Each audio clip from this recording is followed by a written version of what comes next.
Heyo lovely people, welcome to today's video. I hope you're doing well and that you are having a very fantastically lovely, wonderful week so far.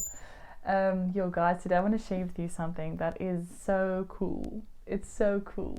So I want to share with you about the fact that Jesus is relatable. He is like the ultimate source of being relatable. Like it's amazing. Okay, let's just dive into this so that I just want you to understand this. So I was reading through Matthew and especially through the beginning now, and I read chapter 1 and 2, and then the transition to chapter 3 I realized, okay, but we read now about Jesus and as a baby and the wise men and Herod and just all that drama with him being a baby, and then it's like this quick transition and we jump into his ministry, and it's John the Baptist, and he's about 30 years old, and we meet him as an adult. And I thought to myself, okay, but wait a minute, that was like 30 years later. Jesus was a human for 30 years. Guys, quickly, let us just think about this.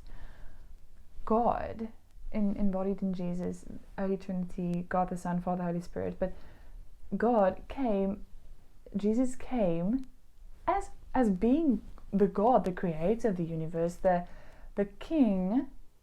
He came being holy, the holiest of holy.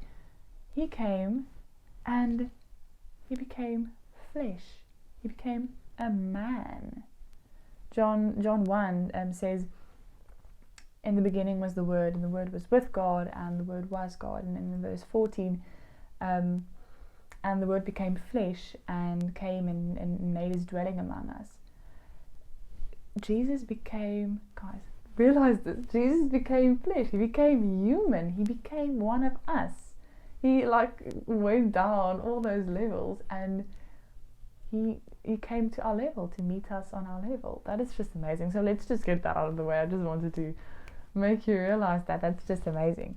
But then we read, I'm gonna sneeze. Oh. Okay, no, I'm not. Sorry. Okay, then we read about his ministry immediately, but we don't see that 30 years. We don't see that period where he grew up, where he was a human, where he was a boy, where he was a teenager. He actually had to experience that. And that just makes him so much more relatable. When I just thought about this, is he actually had to experience that. Like, to think that his ministry only started at 30. Like, I'm 20 now. Okay, well, I'm almost 20 now. And that's 2/3 of the way to 30. Like, I still have 10 years to go, and then only his ministry started. So also this thing about he came to the earth with this promise, with this amazing thing that would happen, this journey that he would have to embark on, but he had to wait 30 years for that to start. He had this promise, this ministry, but no, let's just wait 30 years. Like, that's amazing. Think about that. And he had to endure human sufferings and just the things of mankind. He had to endure that and live in a sinful world for 30 years and wait for that. So that's just amazing in itself. I can't get my mind around that. It's just amazing. Okay, and then the second thing I want to talk to you about is the fact that Jesus experienced what we experienced in terms of emotions and feelings. He felt it all. He experienced it all. And so I just want to take you through a few scriptures to show you how real it was for him as well, and how he literally experienced everything we experience. So he experienced temptation. In Mark 1 verse 13 we read, and he was in the wilderness for 40 days being tempted by Satan. He was being tempted by, I mean, guys, that's crazy. And you can read in Matthew, I think it's Matthew 3, where he's being tempted, and the actual events are being described. It's like he actually experienced that. If we page to John chapter 11, this is after the story of, this is the story of Lazarus, and Lazarus died, and he was a dear friend of Jesus. And in John 11 verse 35, we read, Jesus wept.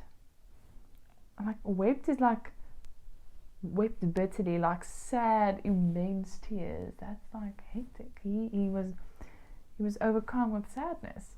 So yeah, he experienced sadness. Then in Matthew 8, we read how Jesus experienced poverty, and he didn't live a luxurious life, and he didn't live like a king.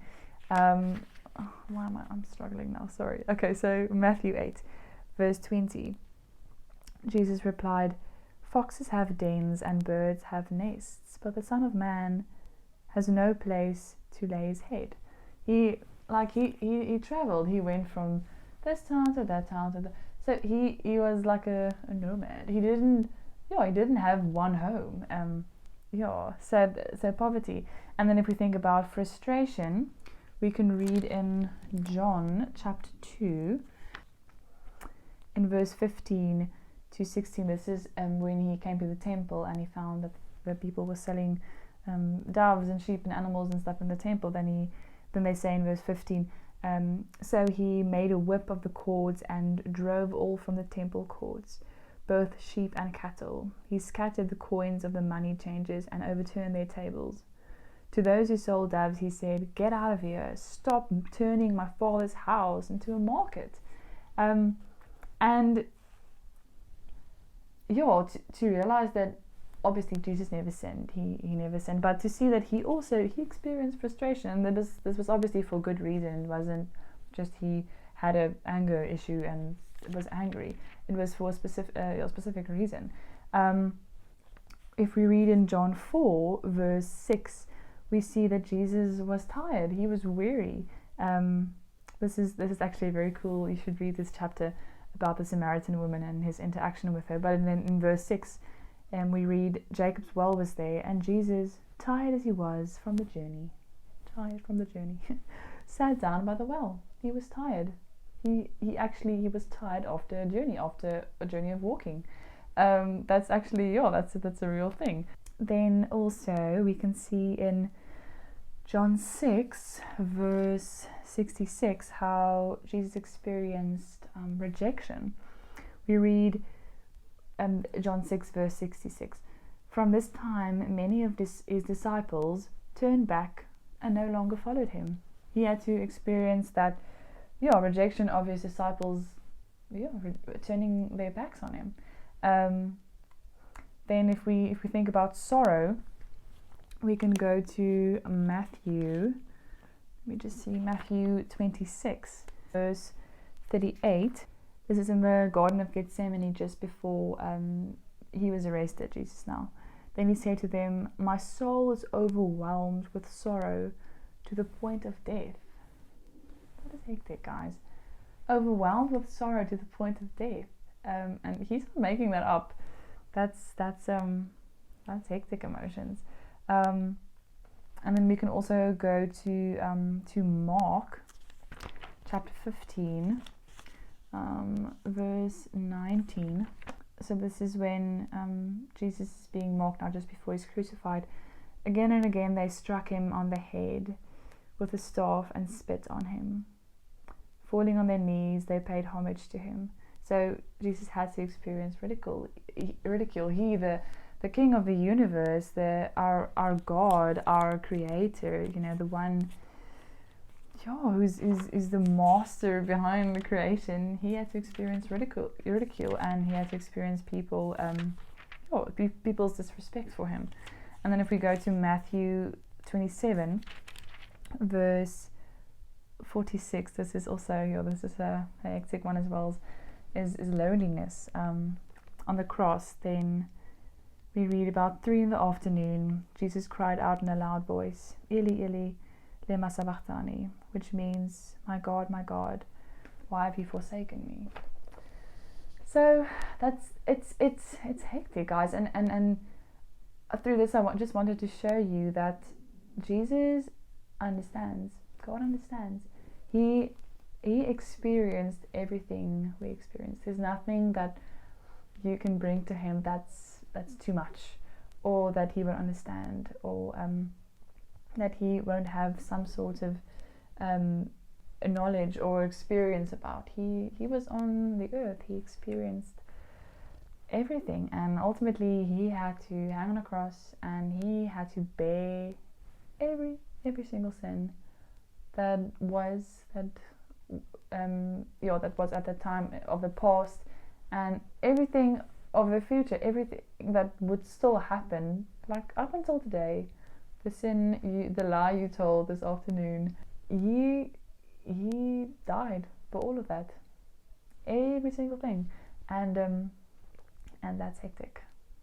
So yeah, guys, I just want to encourage you and just remind you that don't ever think that God doesn't understand. He doesn't understand. He does. He really does. I promise he does. And you can go to his feet with anything. He knows. You can trust him with that. You can trust him with your heart and with your emotions. He understands. Cool, guys, that was today's video. That was Jesus being the most relatable of all that came and will ever come. He's just amazing.